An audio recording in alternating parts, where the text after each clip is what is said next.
नमस्कार मित्रों, मेरा नाम डॉक्टर सुमित दिंडोरकर है।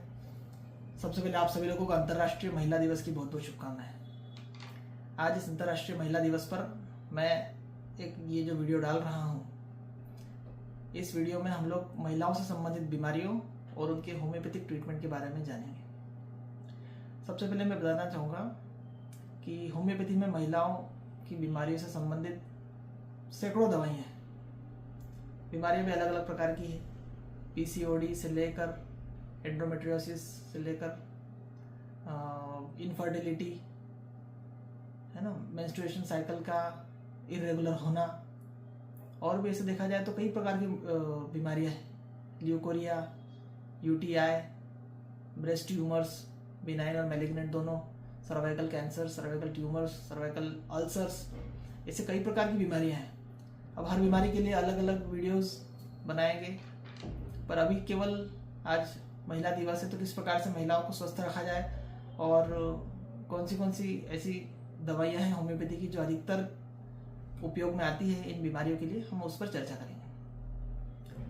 तो प्राइमरीली होम्योपैथी के अंदर महिलाओं से संबंधित कई प्रकार की दवाइयाँ हैं, जिनमें से पल्सेटिला, सीपिया, क्रियोजोड, ग्रेफाइटिस, एल्यूमिना से लेकर थूजा, कैल्क्रिया फ्लोर तक, और भी कई ऐसी हार्मोनल दवाइयाँ हैं। फॉलिक्यूलिनम है, ऊफोरिनम है, एंटीरेड पिट्यूटरी, ये दवाइयों के नाम हैं होम्योपैथी में।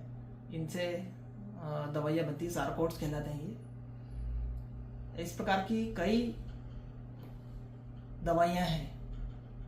हेलोनियस एक बहुत अच्छी मेडिसिन है। हेमामिलिस, ट्रिलियम, इरिजिरन ब्लीडिंग के केस में अच्छे से काम करती है।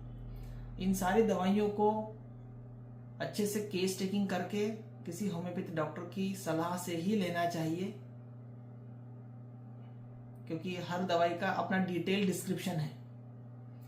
केवल मैं अगर ऐसा बोल दूं कि रिजरॉन ब्लीडिंग के केस में, डिसेमिनेटेड यूटेराइन ब्लीडिंग DUB जिसको हम कहते हैं उसमें, या मेनोरेजिया के केस में देते हैं, तो ये कहना सही नहीं है। या फिर अगर मान लीजिए मेंस्ट्रुएशन साइकिल बहुत डिलेड है तो ऐसे केसेस में, या एमेनिरिया की कंडीशन है, पीरियड नहीं आना, ऐसी कंडीशन में आप पल्सेटिला ले लीजिए, सीपिया ले लीजिए, ये कहना भी सही नहीं है।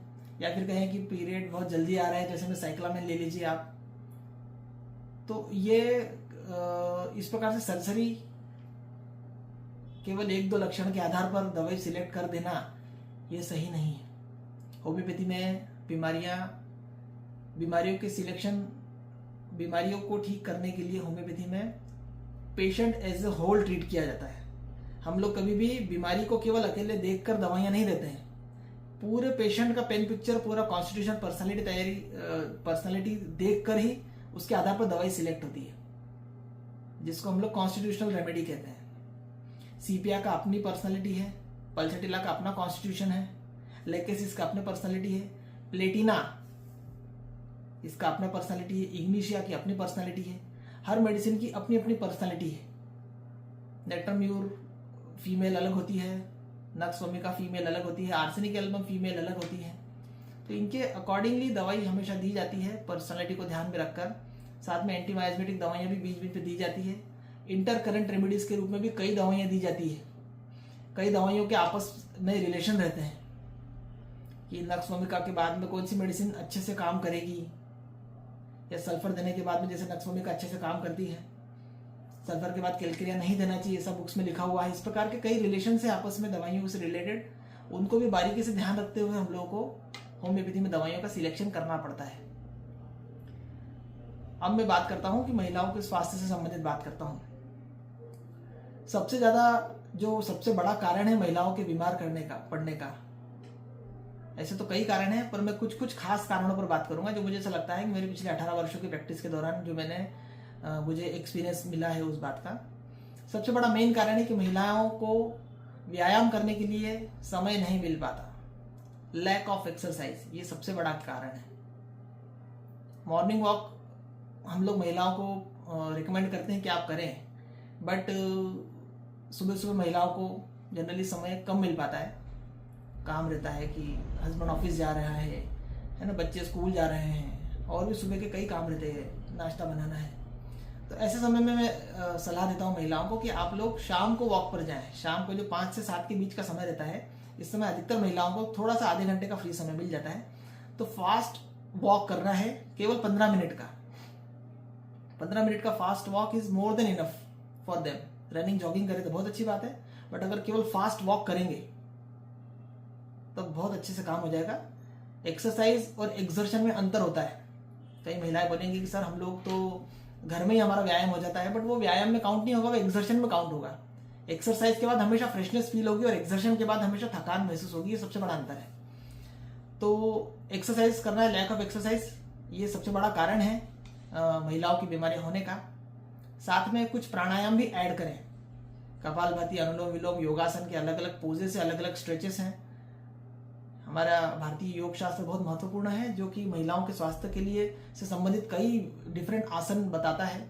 तो महिलाओं को उस 15-20 मिनट के अंदर वो भी कर ले। इस प्रकार से आधे घंटे का समय यदि महिलाएं अपने स्वास्थ्य को देंगी, 24 घंटे में से यदि आधा घंटा महिलाएं केवल अपने स्वास्थ्य को देंगी, तो बचे हुए 23.5 घंटे उनका शरीर पूरी जिम्मेदारी लेगा उनको स्वस्थ रखने की। और महिलाओं से तो केवल एक परिवार नहीं, कई परिवार जुड़े रहते, परिवार के परिवारों को जोड़ने का काम करती महिलाएं, इसलिए उनका स्वस्थ रहना पहली प्राथमिकता है। दूसरा सबसे बड़ा कारण जो महिलाओं को बीमार करता है वो है स्ट्रेस या ओवर थिंकिंग।